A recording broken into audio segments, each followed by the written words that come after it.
Hey guys, this is Frozen Things Stews here, and welcome back to another movie review. And today I am going to be doing a review on X2 X Men United, or simply put, X2. Nowadays, this movie is being referred to as just X2, but its former title is actually X2 X Men United. I think it is a better title for me. I'll explain why later on, but anyways, let's just move on. So X2 X-Men United is the second installment in the Fox X-Men universe. It came out in the year 2003, the same year as my favorite live-action movie of all time, The Lord of the Rings: The Return of the King, and is directed once again by Bryan Singer, and it stars Patrick Stewart, Ian McKellen, Hugh Jackman, Famke Janssen, James Marsden, Halle Berry, Anna Paquin, Sean Ashmore, Aaron Stanford, Alan Cumming, Brian Cox, Rebecca Romijn, Kelly Hu, Bruce Davidson, Kay Stewart, Ty Olson, etc.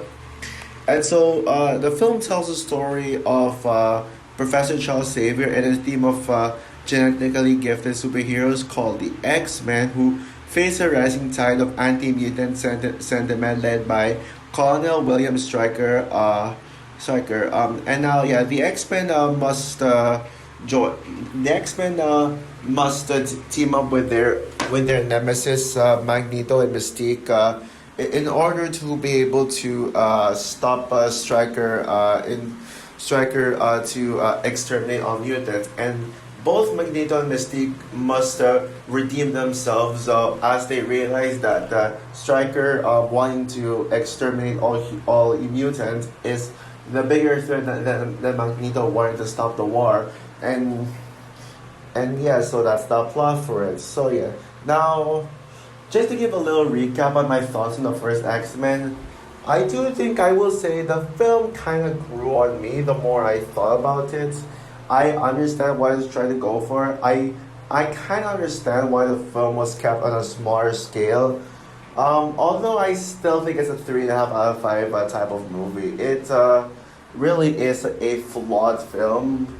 And as I do think it did feel like it played itself way too safe. It felt way too standard for a first installment of a franchise, and the action scenes don't hold on that well. But it is a very enjoyable film, and what I actually really like about these X-Men movies, like upon reflection, is that they're able to combine real world problems with X-Men shenanigans. I think tackling real world problems is what makes this movie really good. Oftentimes Hollywood movies would often be called out for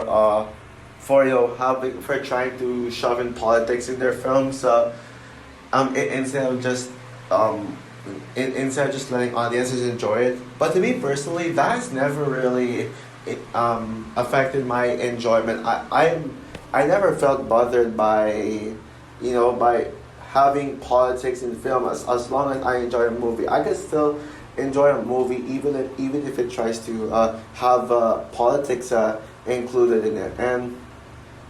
And this one by far is the most political X-Men movie yet, as it pretty much tackles humanity and press and politicians and all that stuff. I'll talk more about it later. So yeah.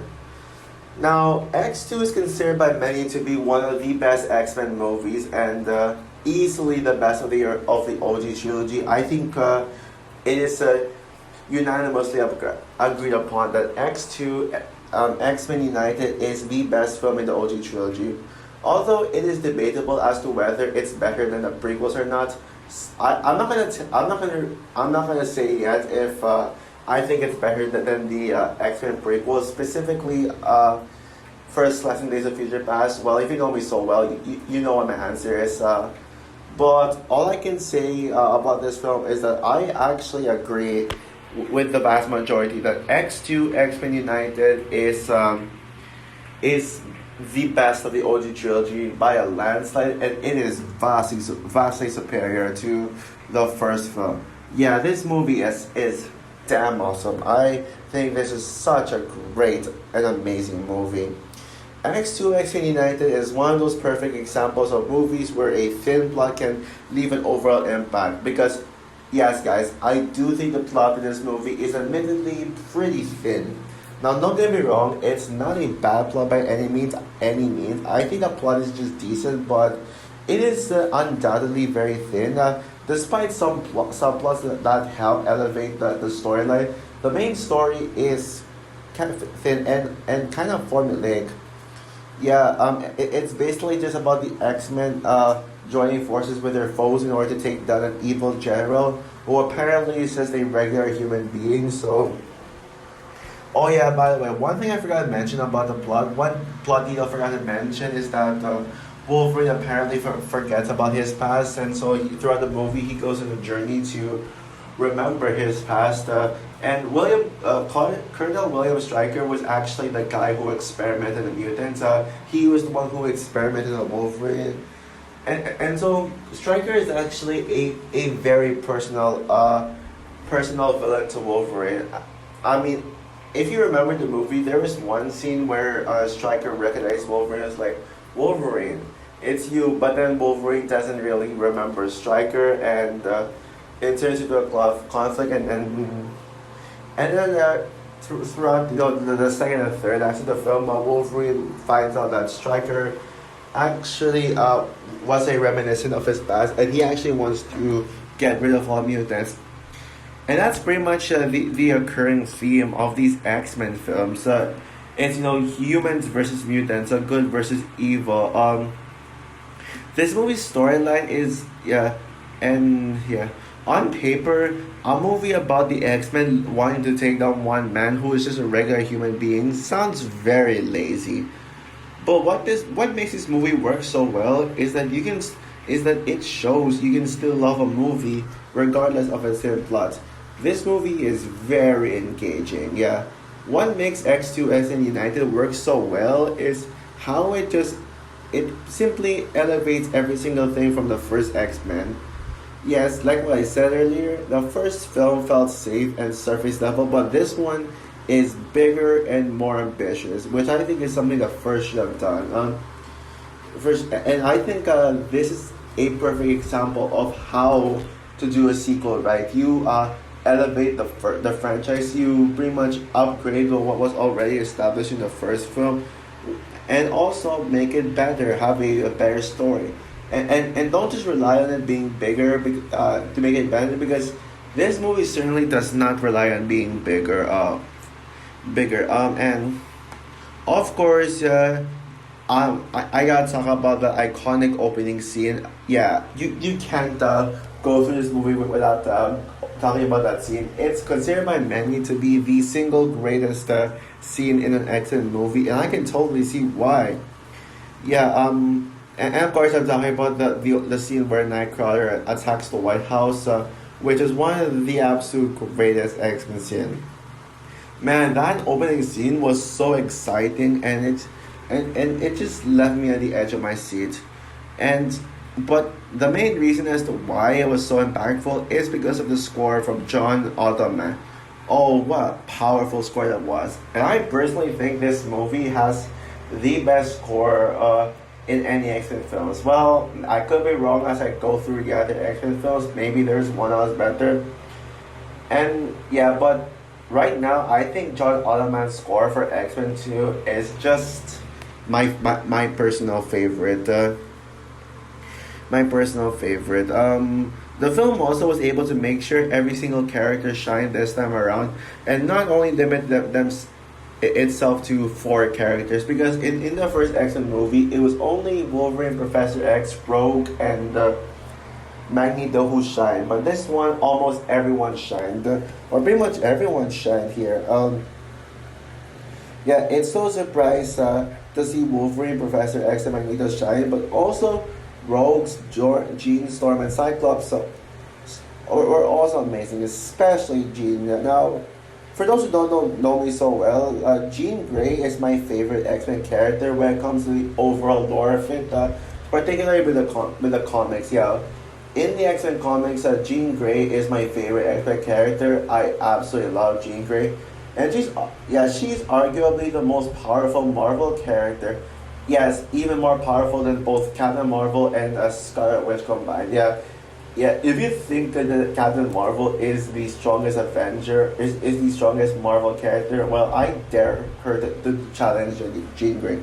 Heck, I dare Scarlet Witch to challenge Jean Grey because yeah, Jean Grey is the most powerful by far. And sure, the X Men movies don't use her the best. I mean, she was fine in the first X Men, but nothing too spectacular. As a Jean Grey fan myself, yeah, and and yes, and yes, I do think some of the movies, particularly the one that center around her and the Dark Phoenix storyline, do tend to mess up the character, like last time, especially Dark Phoenix. But I think both this film and X Men Apocalypse were had the best use of Jean Grey, and that would make me say that's the Jean Grey that I love. That's the Jean Grey I consider as my favorite X Men character. And yeah, I do think X Men Apocalypse overall has the best use of Jean Grey. I always had an opinion ever since, and even now when I saw Apocalypse for the first time in theaters, I walked out just loving Jean Grey and saying that Jean Grey is my favorite character. When it comes to the on-screen X-Men, yeah, and also this is gonna be a hot take incoming, but I like Cyclops a lot, and I think he gets way too much hate. As people say that the Fox X-Men movies that never get him right, like I've seen like several reviews of this film where they say that this movie messed up Cyclops. I'm sorry, but I feel like the Cyclops hate is kind of getting out of hand.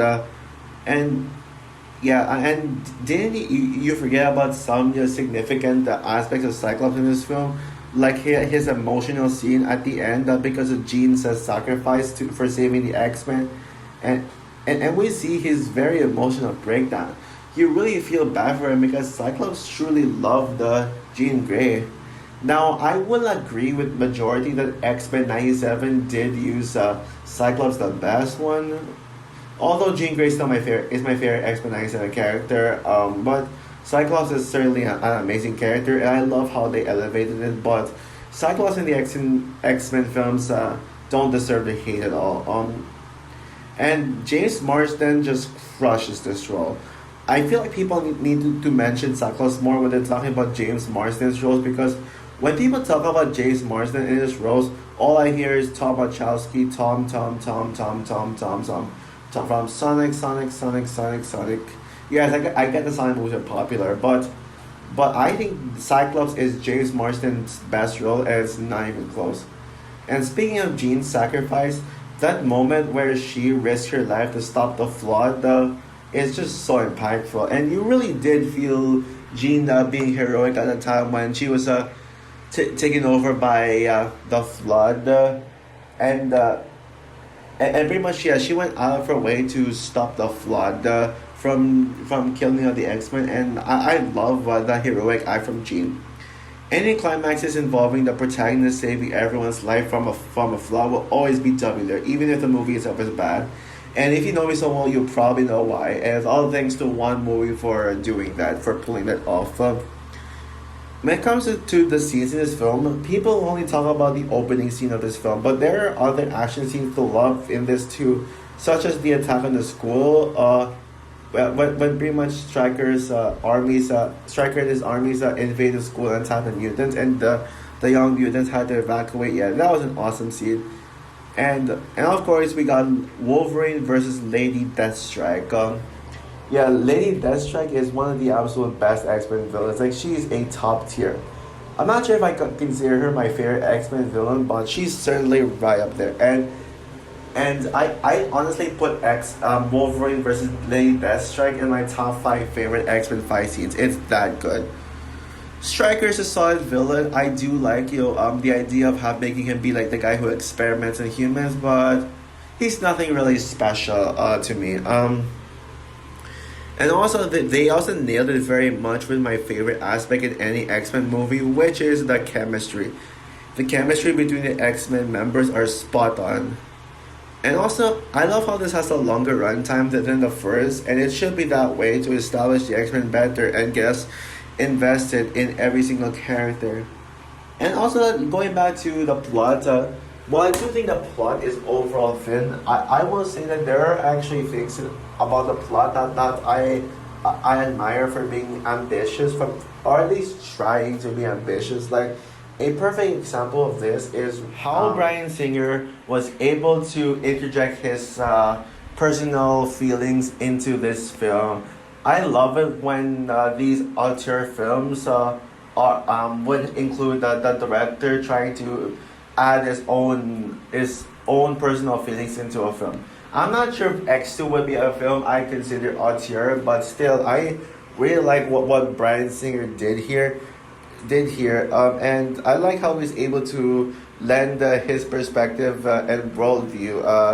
And it's one of those films in the series I felt like was a true personal statement from the artist creating it. When the film talks about conversion therapy, varying degrees of parental acceptance, and exploiting and weaponizing those who are different and combating their kind, and that's actually one thing that makes this movie feel ballsy because the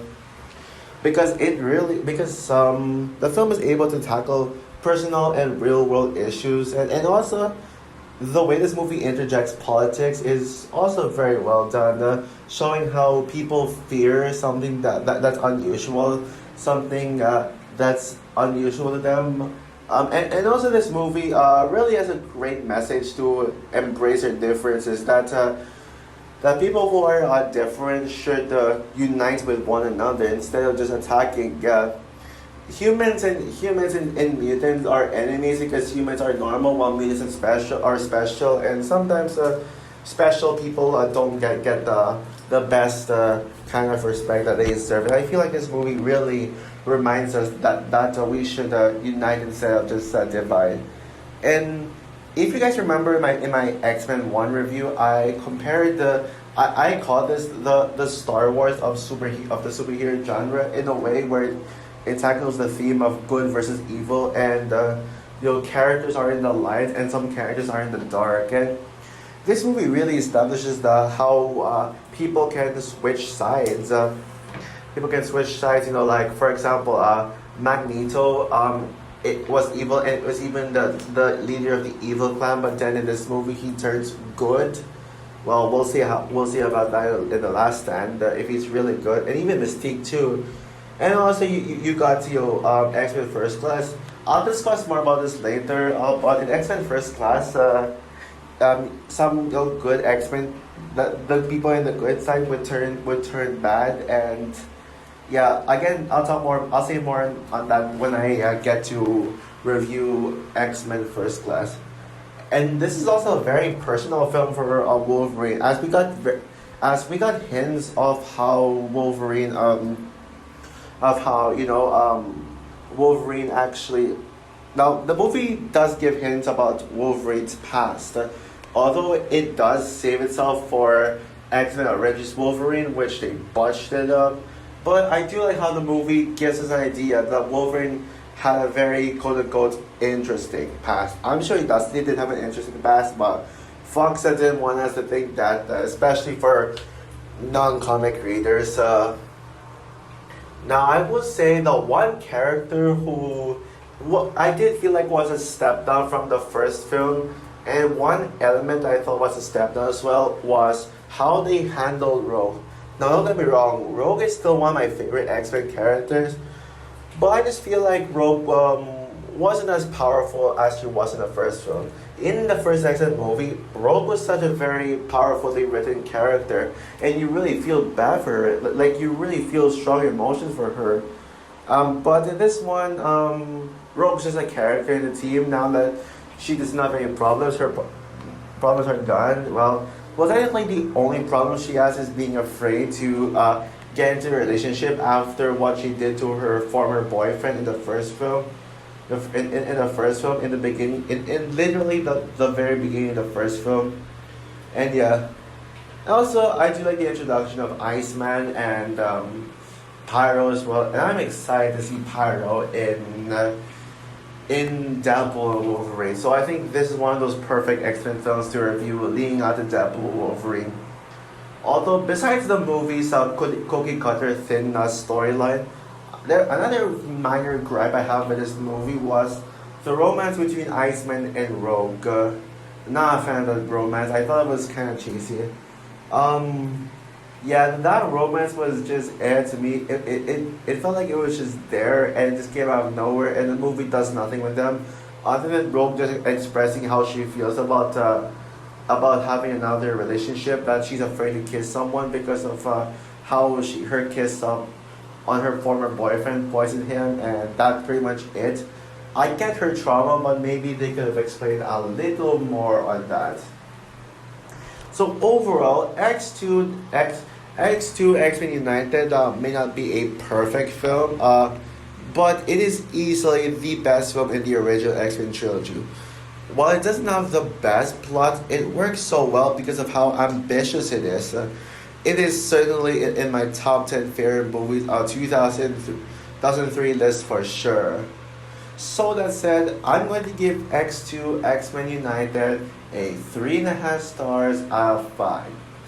So for my review of X2 X-Men United, what are your thoughts on the film? Would you agree with me that this is the best in the original trilogy? Well, I think we can all agree on that. But I got a question for all. Would you say that this is your favorite X-Men team films? Because I know there are a few people who say this, but I'd say otherwise. So do you think that this is the best X-Men team movie, or would you give that to either First Class or Days of Future Past? Comment down below, like, subscribe, hit the notification bell, and stay tuned for my review on X-Men The Last Stand. Bye guys.